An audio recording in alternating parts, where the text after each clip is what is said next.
Blog Talk Radio.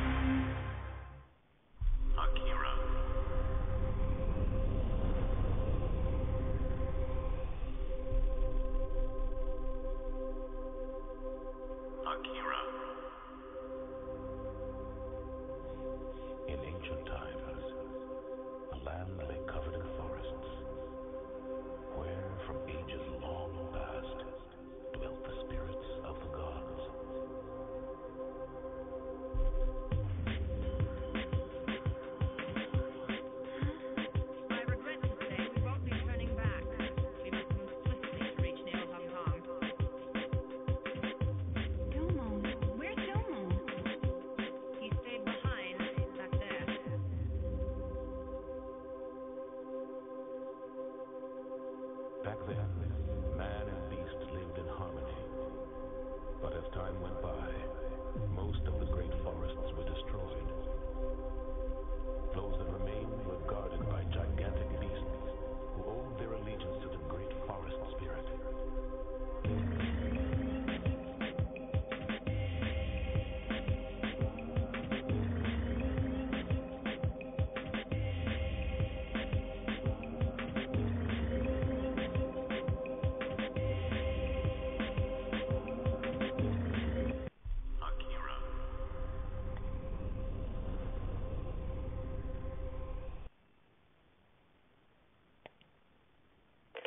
Yo, what up?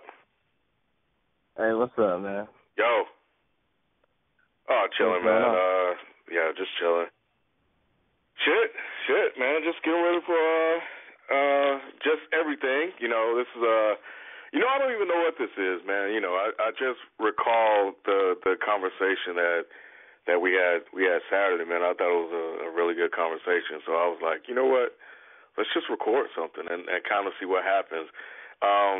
I don't even have a name for this whole thing or anything. So, you know, it is what it is. You know, I always wanted to start my own podcast anyway, and I think the concept or the idea that I had was to call it Two Hands on the Steering Wheel, in part because we were driving to a shoot one day, and we were just talking, and people said he passed me on the highway. And he said that when he passed me, he said I was driving with two hands on the steering wheel, and that's how he noticed that I'm getting old. So, you know, that name kind of just stuck with me a little bit. So I'm like, okay, well, damn, is that what happened when you cross over 30? Like, yo, is it? So, I don't know. I think he was just. I don't think it's true. I don't believe him. I don't believe him at all. So, you don't believe but him? you know, the name just kind of stuck. So I was like, yeah. all right, fine, you know. And you know, I just, you know, I think, you know, it should be interesting because, you know, I just turned 38, right? And how old are you? I'm 22. 20. See, so.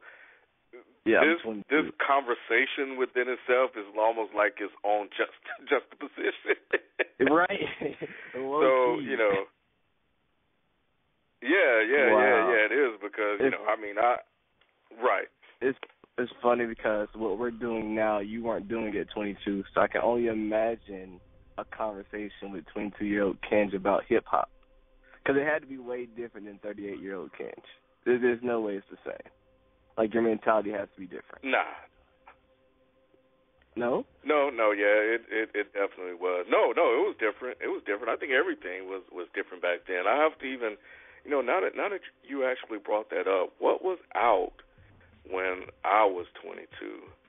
Wow. Because your whole perception of hip-hop is different. That's crazy. Because you knew hip-hop before the Internet. I don't. Yo, like, legit, like, I can barely remember a time before the Internet. I can tell you the first CD I ever burned, the first song I ever burned, and on blank disc was Cassidy, I'm a Hustler remix of Mary J. Blige. And I don't remember what year that was, but I got like a Macintosh computer with a CD burner. And that basically started everything for me from that right there. Because I didn't have a way to get music before. Cassidy. So, yeah, Cassidy. I'm a Hustler. And I was like, Cassidy, man, I'm a Hustler was your introduction into hip hop. Into like burning music and downloading music. That was it. Oh, okay. That like I knew of hip hop before. Like I had CDs. I had like Outkast CDs. I had the who else was out around that time? T.I. was really big at the time, like the I'm Serious CD or whatever. But these were like bought discs. So I didn't start like burning music and downloading music like through LimeWire and stuff until about that time. Whenever that song came out was like my introduction to the internet and hip hop on the internet. And since then, like I've always been, I've had this idea that this is the way things will be, this is the way things are changing. But you don't have that same mentality because you knew of the music and how the industry worked before the internet. Yeah, I've always been, a computer guy, right? So I was aware of the internet because it was part of my history.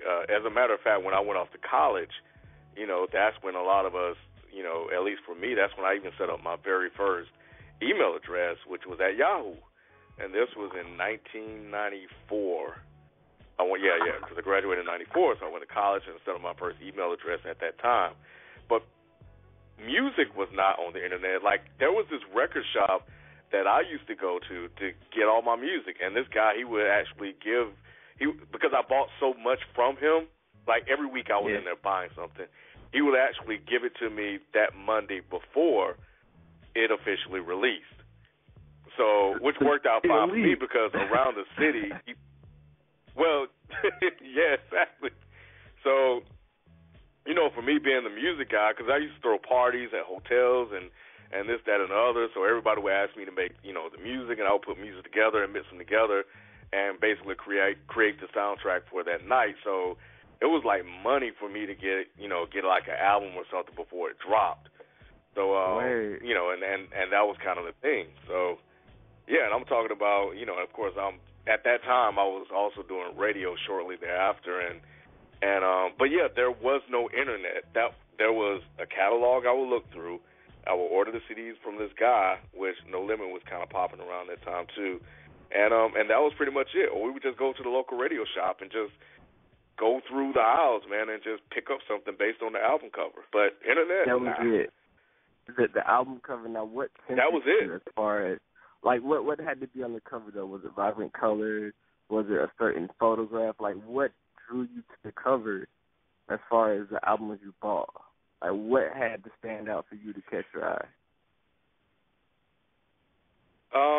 I think just, growing up and looking through my dad's records, right? Those actual vinyl sleeves, and looking at the sleeves, like the artwork itself. If the artwork was cool and artistic and creative in its own way, and appealed to me, then, to me, I associated that with good music because back then you had like the Ohio Players who would have an album called Honey, and then on the cover it would be this sexual image of a honeycomb dripping into this female's mouth, and at that time, the Ohio Players were one of the groups out there that were basically using women to sell albums, right?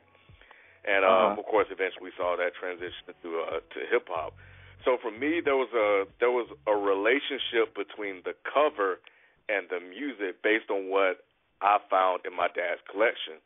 So if I can't really think of anything specific that will pull me in, but if it was just something that didn't look stale and it looked a little bit original, because that, compared to some of the other stuff, I would look at the track list and see what's on it and, give it a chance. And I think that's, we missed a lot back then. But there were a lot of victories too. But yeah, man, it was about the artwork, and I think the artwork mattered. I think if you look at something like Biggie's cover, right? If you saw Ready to Die on a record shelf in a store, that will pull you in because it's just this white cover with this baby sitting on it. You like, man, what is this? And you're kind of curious. And of course, Master P, they were the master of album covers, even though they were a little over the top and very, very extra. That's what they used to stand out from among the crowd, and it worked. So, but we had artwork to rely on, and we formed relationships with that artwork ourselves because that's how we got it. We didn't have to copy and paste the image into an MP3 file or ship through it on. Artwork is coming back now, but it's not the same. I mean, in a way, you can kind of look at blogs in the same fashion that you look at the record store. Is where you'll go through them and you'll scroll down looking for something to catch your eye. I mean, now we got names, so certain names we're drawn to. But mostly, if you're looking for a new artist and you're big on the blogs, I'm pretty sure the cover is the first impression. Still to this day, the first impression. So good artwork will always entice a listener, I think. Especially since that's how you kind of found the music you were drawn to, was based off the artwork. And this, to me, is crazy that you actually bought something, you paid money for something you could not preview beforehand. Like, nowadays we can just download an entire album, or we have album streams for everything. So we can decide if we want to pay for this product. You guys couldn't. Like, it was a complete gamble. Whatever money you had, you were like, okay, well, let's just hope this is tight. Let's hope this is dope. And if it wasn't, did you just keep the record, or did every record have like some type of special connection? Like you always found something within a record that you related to, or that kept you playing that one particular album and that one particular song?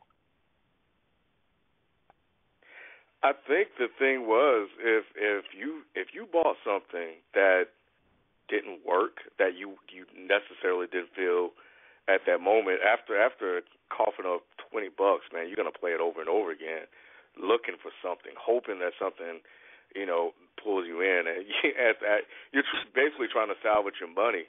You find one or two songs, but sometimes it just wasn't there, and and that was just the risk that we took. But I think that's why cosigns meant so much, because if there was an artist that you already knew was dope and was put out quality work, if he has an artist featured on his song, then right. For them, that's a chance for them to showcase themselves, and or somebody just you read in a magazine, it was like, yeah, that's my man's, and he's dope, he's kind of ill, you guys need to look out for him. That's what we're doing, and we're waiting to see what they drop. And most of the time, everybody running in those circles were on equal footing. So that helped eliminate a lot of risk, unless you were just looking for something different. I mean, how often would you looking for I know it's different? wild. It is, because what I think? In a lot of ways. Go ahead. Well, I think for me, if a lot of people were playing some of the same records. So, as a music guy, I've always, and still to this day, am looking for the next best thing, and maybe even looking for something a little bit different, or something that's outside of the norm, just to kind of fit out. Like, there were people looking to fit in. There were times where you just want to fit out and just play something different and be that guy. And you don't want it to be anything forced, and it's not anything to force, but you're definitely will experiment a little bit and try to find something, that you like that nobody else is playing. I mean, exclusives back then were just as big and even more important than they are today. Now everybody has an exclusive, but back then, I mean, if you had that record that nobody else have, and they're gonna ask you to dub it for them, but hey man, you gotta give me about $5 and I got you. If they're your homeboy, then you'll just hook them up. But nah, man, exclusives were the thing. And you gotta understand, I grew up in Meridian too, so So in Meridian, we didn't have like access to a lot of the stuff that a lot of places up top had. So we would there was a lot of travel involved where you would go out of town and you would just try to bring something back that nobody was playing or bumping back there, or that just haven't made it to the South. Yeah, so, in a way, to me, that makes music sound more fun. I don't know if it's the internet or it's just the perception or how easily everything's accessed to us, but it's not as fun to discover new music anymore. And I say that because 9 times out of 10, like, you'll have artists that's out and you'll hear their names or whatever, but maybe the hype's there, maybe it's not. So you probably won't just like go somewhere and hear the record and fall in love with it. You'll probably just pull up YouTube or something, hear it, dismiss it, be done with it.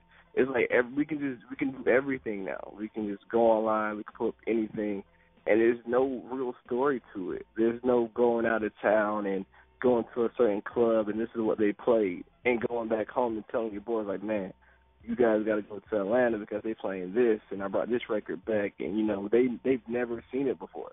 So the whole kind of experience has been altered because now I can just email you a link and be like, yeah, peep this. It's totally different. It's a total different kind of aesthetics to it now. As far as the fun in it, I mean, it's probably more. It's rewarding in a sense because now we all can be connected and like the same things and blah blah blah blah blah. But there's no story there. You can't tell your kids how you. I mean, maybe you can tell your kids how you went to the Outkast concert, but 9 times out of 10, these kids are sitting on the computer watching streams. Is the whole vibe of everything right now is kind of altered because how easily everything's accessible. I think there's a lot of validity to what you're saying, but I think the discovery is there, and I think what's happening now is you're finding a lot of blogs are going more mainstream, and they're moving further and further away from the discovery aspect of music, and that creates the opportunity for guys like us to find that guy, and they're sitting in our inbox. Now we have to listen to it and shift through the thousands of emails that we have, but occasionally we may come across somebody that captures our attention, and we're first because nobody else has him because they're doing what's popular now. So I think that there's an opportunity there to find somebody. There was this guy that sent us an email. His name was Wordspit the Illest, and that's the homie. He you know him? Yeah, that's the homie. He got joints. Yeah, man. Like, he's sitting on a major I never heard project. of him. Yeah, go ahead, though. Yeah, wow, but see, and there is kind of an example, right? So you know about him, you got the leg up on him, you're listening to him, you've heard his music. I haven't. So for me, when I clicked, never heard the guy. I like the way he titled his email was like, it was something. This is an introduction, not an email blast. So immediately you're like, okay, well, obviously he's directing this to us specifically. So I looked at the email and I finally listened to it, and I was like, I still went in with some type of hesitation, like, oh yeah, well, this is just some guy, because we get it all the time, right? Right. And I listened to it, I was like, wait a minute. So mark that on red. I'm like, okay. So for me at that moment, I'm like, okay, here's an opportunity for us, for Dead End Hip Hop, and now even for you to take that because you had it first. To take a guy and put him out there that nobody else is doing. So, but I think what has happened is that since everybody's doing everything, the person that's not doing everything can be a gatekeeper and a leader in this industry. Let me tell you my only problem with that. That is, we're gold diggers, or in our inbox we're digging for gold. You kind of take it back to the California gold rush. where everybody ran to California, and we're hoping to find gold. But there's a lot of coal. There's a lot of coal. So the more we dig, you just never know what you're gonna unearth. And this is my issue with Atlanta is, and this is possibly because we're living here and we're within the scene, is everyone has an opportunity to pop. I don't know when it became like this.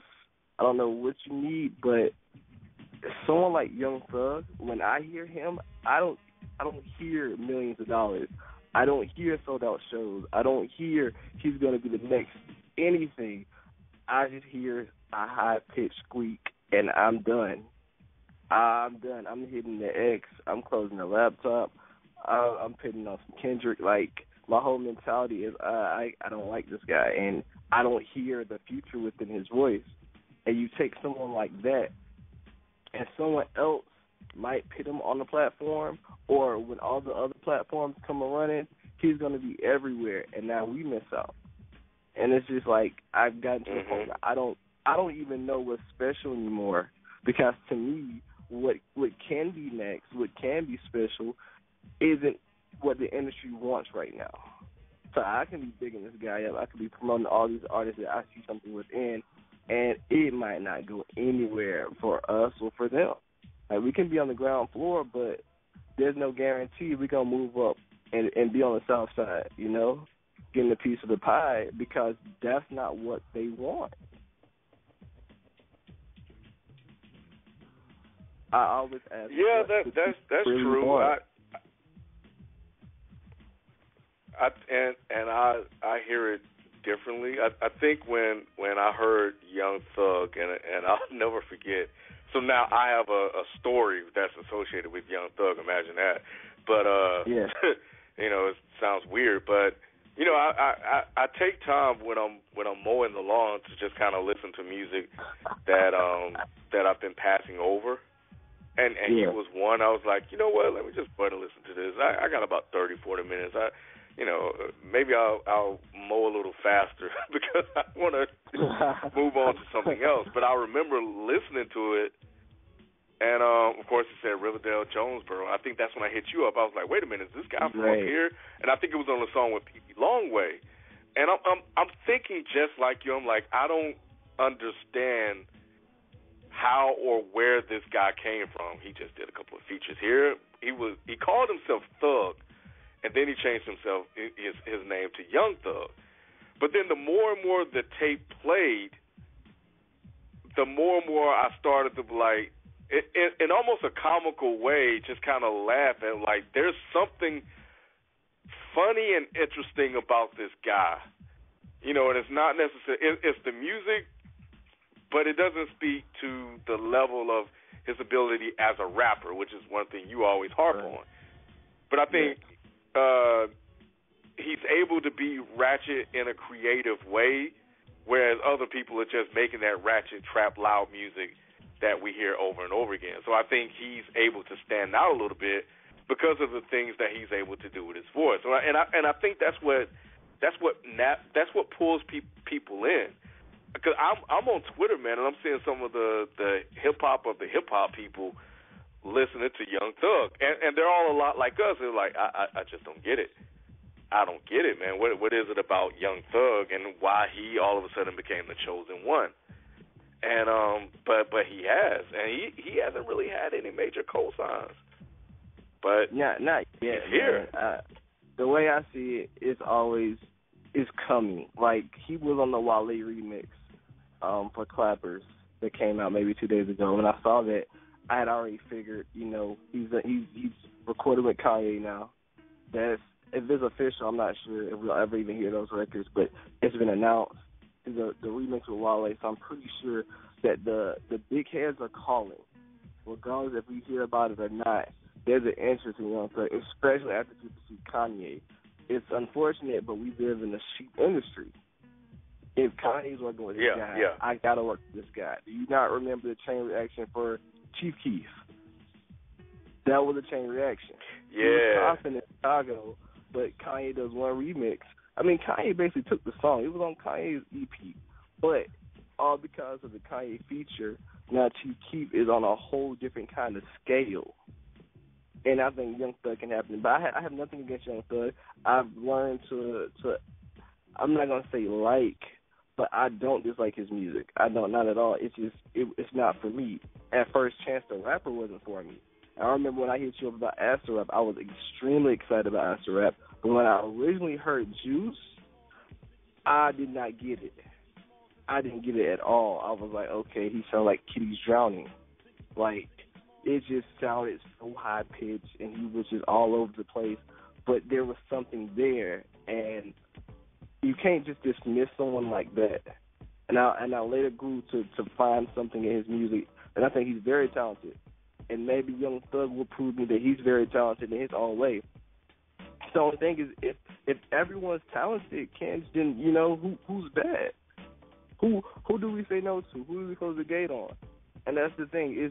It's a big industry, but not everyone can eat. I'll say that. I think that there's plenty of money in hip-hop, but I don't think everyone can eat. If everyone got on, if everyone got a deal, then everyone would rap, which is funny because everyone does rap. I don't see that. It can't be a guarantee. It can't. You said something and it kind of stuck with me because it's basically who's bad. You know, if everybody can get out here and do it and pop, who's bad? If a guy like Chief Keef can pop, you know, yep, who historically or within the frame of hip hop, we would say, oh wait, this guy can't rap, but he appeals to people because he's telling a story of his city, and he's doing it in the way. So his form of hip-hop, you know, and hip-hop being a representation of you telling your stories and your lifestyle, he got a pass because of that. But did he really get a pass because of that? If he was anywhere else, right, any other genre he wouldn't have made it. He would have been shunned. But is that why we have so many rappers and not rock stars? It's weird because you'll see in rock and roll, I don't follow rock and roll heavy enough to say this, but I figured that there aren't a lot of brand new rock stars. Like, the amount of new rappers we get a year, there are. You cannot, I'm saying the amount of new rock stars to new rappers aren't the same. The scale is not the same. There's a different kind of balance. And I figured because to be a rock star, to have a band, it takes another kind of unity. It takes a whole different kind of fan base to be a rapper. I don't think that I can wake up tomorrow and say I want to be a drummer and bang on the drum for 6 months and be popping on YouTube. But I can say I want to be a rapper and go to Best Buy and buy a microphone, get some beats off Bandcamp, and be Trinidad James. I mean, if I got all gold, you know what I'm saying? It's like he did the rapping thing for a year. I don't think I can be a rock star in a year. I think it takes time. I think it's a whole different kind of ball game, and it's a whole different kind of genre. And that's why I feel like that's what enticed so many people about hip-hop, is we get so many new heroes so young. And the thing is, they're not Wu-Tang. They're not these super lyrical, Moral Technique cats. So if someone like Chief Keef can make it with a song like Love Sosa, why can't me and my boys do it? I mean, now, and I don't know if any of my actual friends in real life will hear this, but I got friends that dropped out of high school. I got friends that came home from jail. I got friends that dropped out of college, and the first thing they went and did was buy a microphone. Now, none of these guys are currently popping. They're not popping. They're not hot, but they want to rap. And I'm not saying rap wasn't the very first. Like, you know, I love music so much, I just got to express myself. And I'm fine with them wanting to express themselves and all these things. But obviously something happened where you was like, now I'm going to pursue rap. It wasn't like, you know, we were kids and they were like, man, I'm going to be a rapper my whole life. Nah, that wasn't the thing. Something happened and they were like, well, plan B, I'm going to rap. And I can do this because I'm better than everybody else out here. Like, everyone feels like they're better than everyone else. I see you on Twitter all the time. Oh, yeah, man, my boys rap better than everybody out here. And my beats colder than everybody out here. Nah, not exactly. I mean, even if you got the best shit, it takes more than that. To me, it's about the music. It depends how you rap. It depends how you flow. But a lot of things out here, it's marketing. It's your image. It's who co-signs you.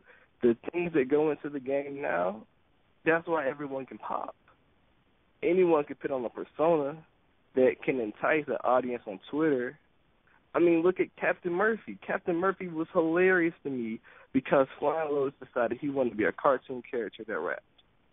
And the fucking industry ate it up. Had Twitter popping. Had people trying to find out who's Captain Murphy. Who's Captain Murphy? Is it Tyler? Is it Earl? Where does this guy come from? Popping. Came out as Flying Lotus. I mean, that guy could have been anybody. There was people pretending to be Captain Murphy. They just wanted exposure. Oh, I'm Captain Murphy. It's crazy. But that's the kind of industry hip-hop is. It just entices people to try because it's so easy. I had Fruit Loops in 10th grade. Torrents. Easy. Paying for it for what? No. Pro Tools, got it. Easy. Download. Easy. Mhm. So I just always there's felt no like battleground in hip hop anymore, and the internet provided a channel. But this is me asking you from your perspective that kind of saw the game differently. Do you remember it being an industry that everyone wanted to be a part of? Like that just the general youth wanted to be in hip-hop. Now, wanting to dress like these guys and portray the lifestyle is one thing, but did you remember seeing a lot of people saying, I want to be a rapper. I want to rap, man. I'm trying to put this time in the studio. Nah. I don't remember that myself, and even in high school, I don't remember many people running around wanting to be rappers on the level that it's at now. I think we really enjoy the music. I didn't see that transition happen until around the 2000s, and that's when guys I was around. They would sit up and they would freestyle, and one of my homeboys, his brother was a rapper or wanted to be a rapper, so that was my exposure there. But we all were into music around that time, so it kind of made sense for me to be around guys that had other interests in music. Either you wanted to sing or you wanted to be a rapper. So there were the rappers that were around, but I was around people that was into music, so it made sense. But it's not like I could go here, there, or go to any club and talk to this guy, and he walk up to me, and one of the things he says, he's a rapper. Or everybody I run into is a rapper. So, yeah, things were definitely different when I was growing up. But again, I grew up in Meridian, Mississippi, right? And right. And unlike New York, that particular city, the South, especially in Mississippi, was a little bit different. So in New York, there were probably more people trying to be rappers because that's their thing, right? That's the Mecca. So I can imagine that there were a lot of people, even when I listen to some of the interviews on the show, that's all I hear them talk about. But in Meridian, Mississippi, where I grew up, that wasn't always the case. Now, if I go back today, I can almost guarantee you that is the case, especially now that Big Crit has popped and made it.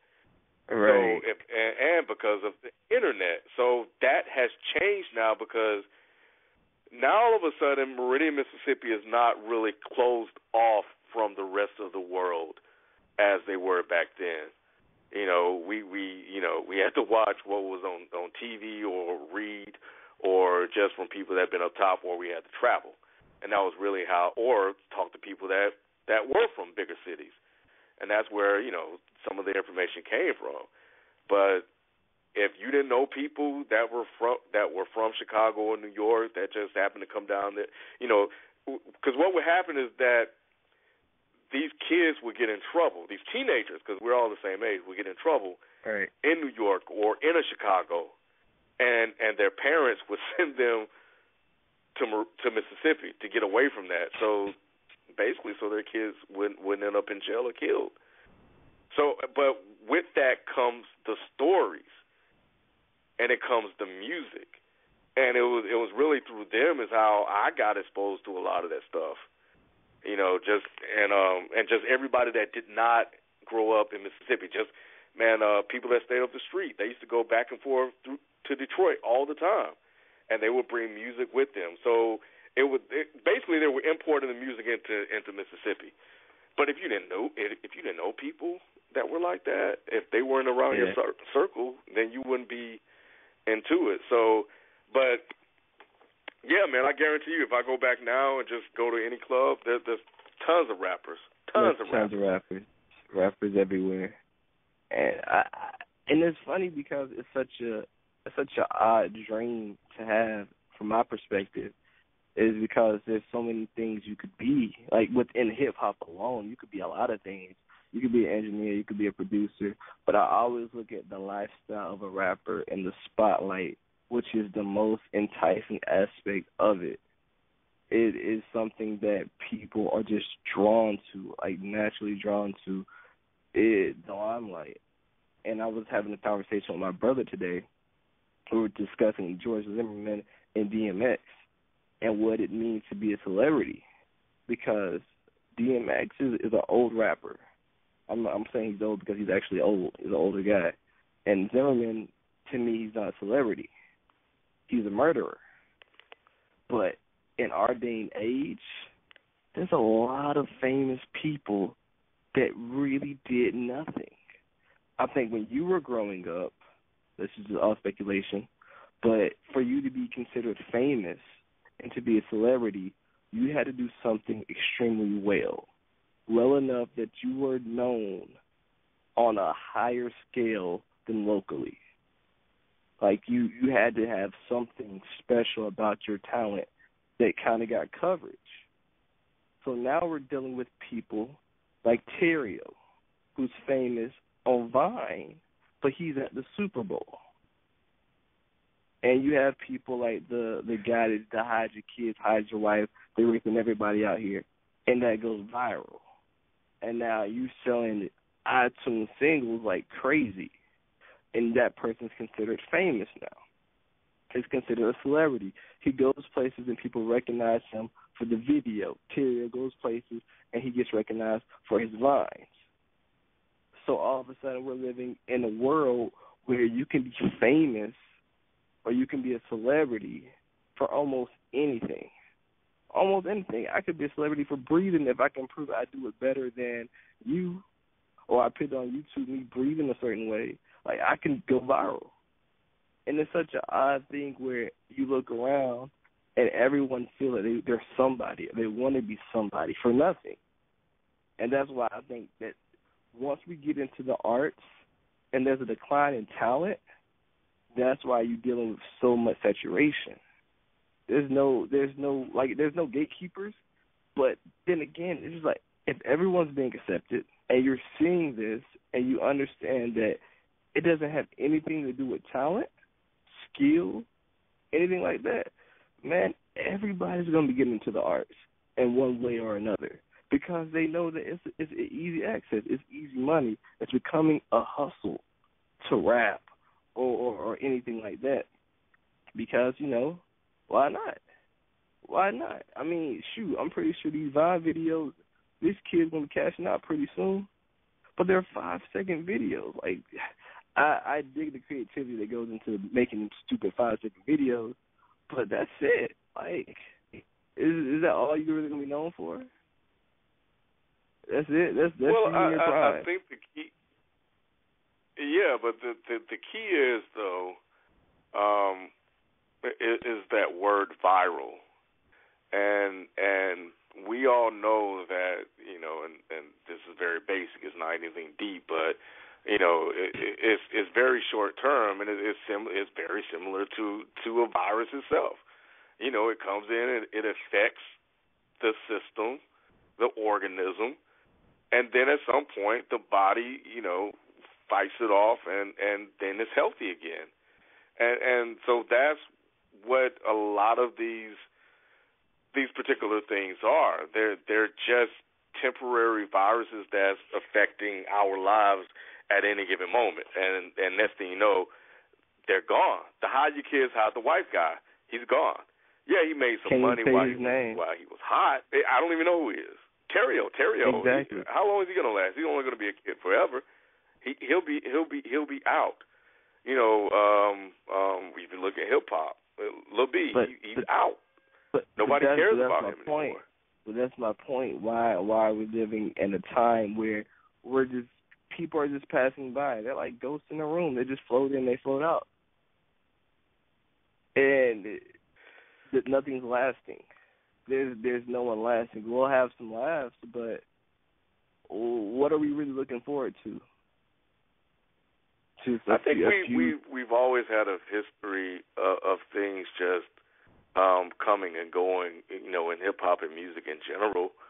You know, granted they were ruined by the scandal behind it, but Milli Vanilli, they were popping. Yeah. You can still play their song, Girl, You Know It's True, and people will still pop. You know, people will still dance to it. So there's always been the history of the one-hit wonder. I think the one-hit wonder has evolved with the time and with the internet, and that's what we have now. And it just lasts a little bit longer than before. This is true. I don't know the effects though of a one-hit wonder, how it has changed, and even what's considered a one-hit wonder. Because I'm pretty sure a lot of people looked at Future and assumed he was going to be a one-hit wonder. It's like now you can't tell who and what would be a one-hit wonder, or you can't even really gauge someone's length in the industry like this, because it could be a feature or it could be a remix, and you're fine. You know what I'm saying? You just guaranteed yourself another tour, another 6 months in the game, you know, a sophomore album. And it's weird because I think the cult followings is a big deal now. These hype beats are a big deal now because they kind of keep people alive. Like you said, Lil B doesn't matter, but I think Lil B still matters because I can't even tell you the mixtape he dropped. The one with like 900 songs, like cats are still quoting like lyrics from that on Twitter. Like, but his mixtapes are free, so I couldn't tell you Lil B's net worth, but I feel like there's still a core audience for him. He still entertains kids that will eventually pay for something. They're paying for something. I don't know how he's surviving, or maybe he just saves up a lot of base money. I don't know, but I feel like a lot of people can be one-hit wonders, and they can survive because they have a cult following. And yeah, and you know what, you said it earlier. I mean, hip hop has turned into a hustle, and that's kind of what it is now, and that's what people. That's why there are so many rappers, because it's a hustle for them. You know, and I want to go back to. Hold on. Can I cut you off real quick? I just want to ask you one question, and then go ahead. Continue. But what about the art, though? Like, does no one care? I think no one cares. That's where I'm at right now. I feel like the art form is dead, and I think I don't think this is what Nas meant when he said hip hop was dead. But honestly, I think the art form itself is gone, and I think it's just because of the times. But you can go ahead. Let me know what you think about that. I wouldn't necessarily say that it's gone. I think there are plenty of people that are making music that's true to the art form. Unfortunately, I think they're being outshined by people that are less than stellar, that are a little bit more commercial, or that has a watered down version of the art form itself. But and that's for people that enjoy the surface level. I just want to go into the club and dance type of music, and they have a place for it, and they found that place. So I think calling the art form, you know, dead, I think is a little drastic. I don't think it's dead yet. I think we're just, because of the world we live in, we are called to attention more of the stuff that's popular and popping, because that's all everybody's talking about. You know, nobody's talking about anything else. It's like basketball, right?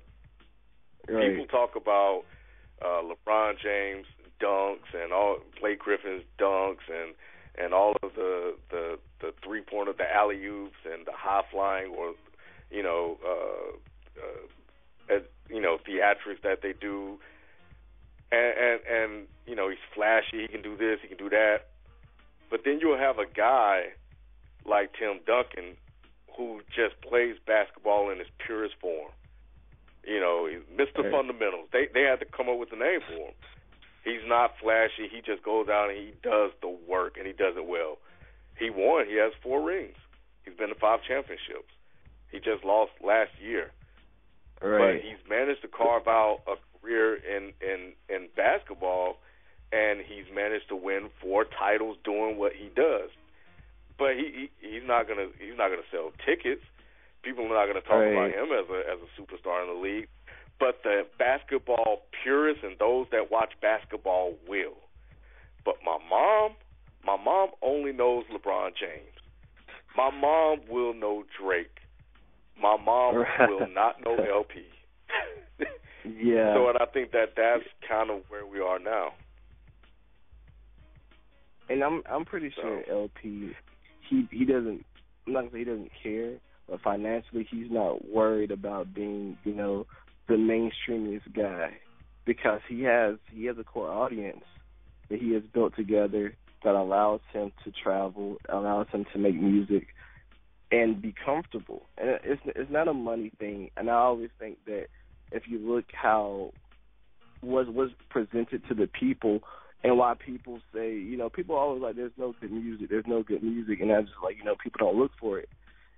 But when I say the art form is dead, I always think that when people have a chance to showcase their art, but they're given a chance to take the money, a lot of people want to take the money. And I always go back to this about Macklemore, which really bothered me, was when he did the All-Star game, and Wings was like the theme song for the All-Star game.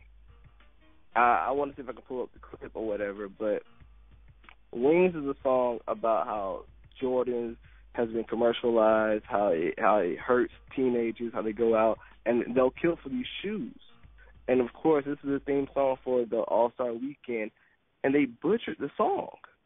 They sliced it up so to make it work. Like it was, and I'm saying Macklemore sold that to them. He sold them his song and let them do that to it. And that I had a problem with that, because to me the art is gone now. The message has been stolen. It's not going to reach nobody now. I mean, it's going to reach the people that knew about it beforehand, but if you think about the amount of people that might have heard that song before the All-Star Weekend and all the people that heard it post, yeah, they might have looked it up online, some might have didn't, but he sold it. He had a chance, and he sold it. And I think I've seen it so much now. A lot of people will just sell. I'll take the money, it's fine. It's just one song, or it's just one time, I don't have a problem with it. That's why I say the art form is dead, because I feel like people would not pick the art before the money, and maybe you shouldn't, because we're all just out here trying to get by, and I don't blame anyone that will take the money before the art. But that's what I'm saying. I just don't see the art in the music as much. And when it's given a chance to reach the masses, you got to give it to him, because that's the way he wanted the song to be given, or he wouldn't have wrote it that way. And I don't know, man. Ever since then, I haven't felt the same way about Macklemore, and I always felt like when he made the decision, it kind of, I don't know. I guess no one else cared, because I've never seen anyone talk about it. Me and a few friends might, but it was such a dirty thing to do to your own art, to let them take it and do what they wish and deliver it to the people in a way that you probably felt some kind of way about it, but your bank account is fine. And I always think that the more people decide that this industry is a hustle, the more the art will die. And eventually, it won't even be an art form. It will be a job. It will be a hustle. it'll be just another way to make well, some money. It's already a job to a lot of people. But could not argue, though, that prior to that, when I say job, let me clarify when I say job. When I say job, it's not something you started doing for fun. It's like going online and putting in an application. Your songs become an application to get hired. You know, it has nothing to do with how the music made you feel. It becomes something I got to do to try to get by, and that's what I mean as a job. All right, but go ahead. Gotcha. Well, could not argue though, and I totally get what you're saying about Macklemore, and he did allow his song to be butchered, and we can obviously see now that was a very wise choice on his behalf. There were one or two articles about it. That's how I came across it, because they did take away the meaning behind that song to fit their purposes. But could not argue that up to that point, everything he's done to himself, you know, as music had the intention of art in it, or was art based on what he put out. And that out of his whole body of work, he decided to sacrifice this one child for the greater good. You can make because he sacrificed. Think about it this way. Up until he had to make a business decision and allow that to happen, probably with a lot of thought and careful consideration. Maybe not. I don't know. But up until that point, he's invested so much into the art that this one opportunity that came to him was the reward for him sticking true to what he was doing prior to that. So is it something that he kind of maybe deserved? I guess I never looked at it from that perspective, and I do believe he does deserve to be, get his just desserts for his music, because it is good music. I think Macklemore makes good music. It's just really, it's just a weird thing to me, Kendra, because a lot of people, they spend their whole lives, thinking about getting that Grammy and being put on a higher pedestal.